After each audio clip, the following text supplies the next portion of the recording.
When wireless is fully applied, the Earth will be converted into a huge brain, capable of response in every one of its parts. Now, it's something I've been wanting to talk about here. I know there might have been adjustments over the decades, but today, what is the commonly held definition of life? The way that I consider it is that we need to figure out a theory that helps us derive the properties of life. So we should be able to predict features of life anywhere it should occur in the universe. You know, in a true theorist fashion, I had probably like 7 or 8 working definitions, but I was trying to find, you know, what's the commonality under them. But a lot of them were about something to do with information structuring matter was kind of the early way I was thinking about it. To the root of the information and what creates the information, then it may not even be a cell that you're working with. It could be something outside of that. Yeah, and the cell's a good example because it's very complex and we don't think they can form outside of evolution. And what I've been really kind of building up to with a lot of my work is if you've got the Earth network and essentially not just our components connected to the Earth, but actual like geological structures that are shaped and organized in certain ways, whether natural or artificial.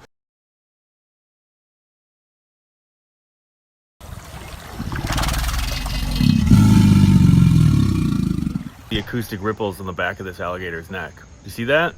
That's what I'm talking about here. Acoustics applied to the ground and even water, creating standing waves and different ripples and different interference patterns. If the Earth has data communications, transfer, and energy transmission capabilities, which even energy transmission can be encrypted, such that if you don't have the rolling encryption key, you can't pull power from it. This is so already, that kind of just disproves the myth that they kept it from us because they couldn't meter the transmission of it, which is not true. They can meter it. Power transmission can be encrypted through fast frequency hopping and broad spectrum transmission techniques. Exactly what we use for EM transmission already. So we already have all the computational capabilities to do this. We already have a lot of the hardware for being able to do this. But now, if the Earth has communications and energy transmission capabilities, what if it had data processing and data storage capabilities? What kind of information would be stored or processed? These ideas now, which is what I'm really excited about, is this theory assembly theory I've been working on with my collaborator Lee Cronin. You know, in a true theorist fashion, I had definitions about something to do with information structuring matter was kind of the early way I was thinking.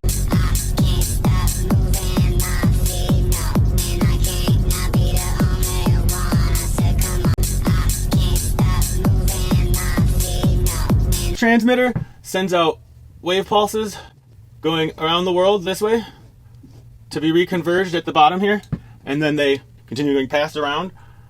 They go back. If the wave frequency or wavelength is resonant to the polar circumference of the Earth, it will set up standing waves across the whole globe going north to south.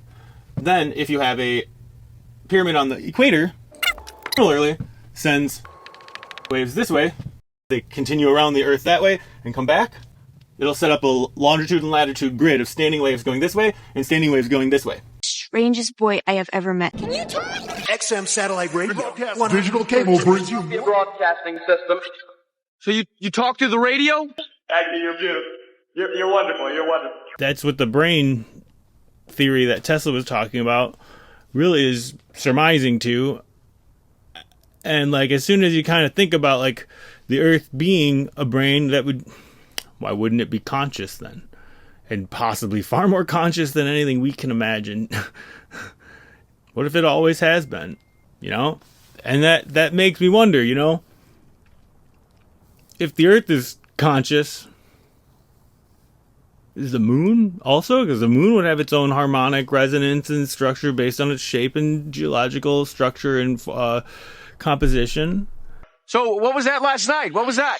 Message from Starfleet. Throughout the inanimate vastness of space. down like visitors from heaven. Hallelujah. Any more questions you want to ask? And if the moon could be also, are all the rest of the planets too? Also, is the sun conscious on some level? Thinking, computing, processing across, I mean, it's a plasma ball, so it's already conductive. Everything we can see in the sky, all could be giant brain balls. It's just, they process, they can perceive the universe on a level we can't even imagine. And now to Bring this even to 50 years from now, when you're looking back at your life, don't you want to be able to say you had the guts to get in the car?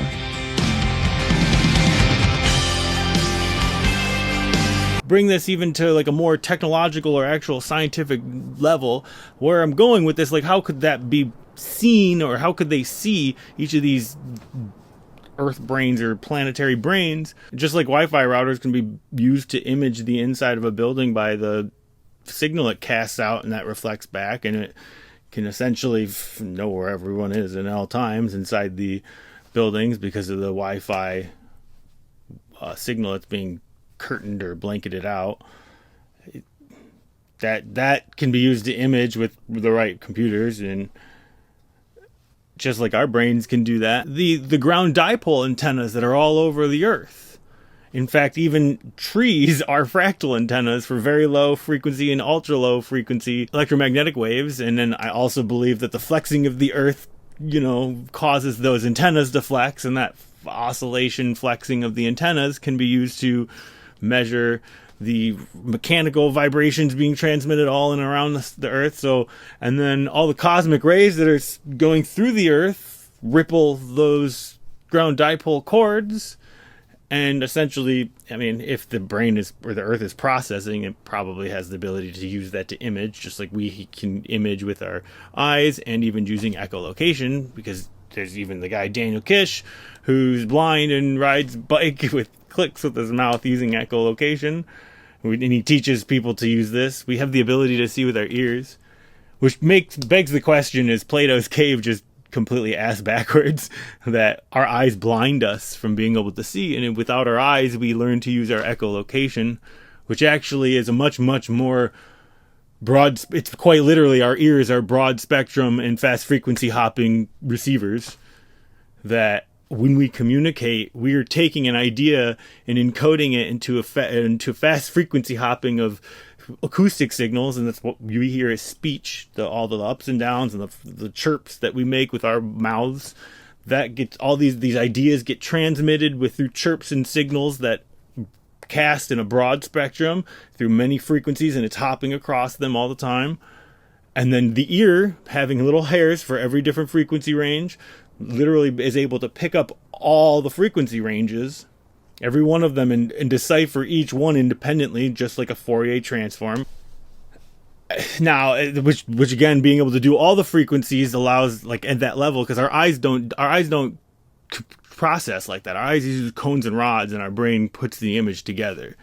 But our ears have like a receiver for every single, not every single, but a bar, each frequency range that we use. And so now each of those ground dipole antennas at different lengths, being each size up, could coincidentally do the same thing. And so the Earth easily could see with these ground dipole antennas, if it's got the brain and it learns through, I don't know, machine learning, whatever, just process learning over time, just through it's got millions of years to develop it, and the Earth is conscious, the planets are conscious, and the sun's conscious, possibly in ways maybe we don't think that it's conscious, but it is conscious if it's processing, and it's got signals that are just bouncing around inside of it, which leads to what it perceives as consciousness. Again, possibly on a far greater level than anything we can even imagine, being so large. Does that break the Fermi paradox? We keep wondering, where the fuck is life out there?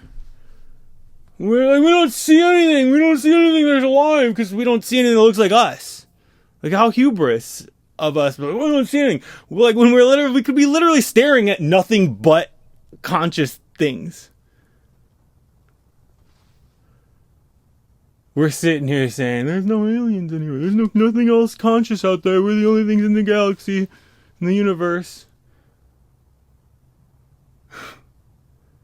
We're the last ones to the table. Sitting here thinking we don't see anything, any other conscious beings out there. Nothing. Where the heck is it? What if it's all it? We're getting nothing but signals from... We're just blinded. of just not, it's just life everywhere. Just like it was literally was the whole point was there should have been life everywhere by now. What if they've known this? Because this kind of disrupts most of our religious institutions.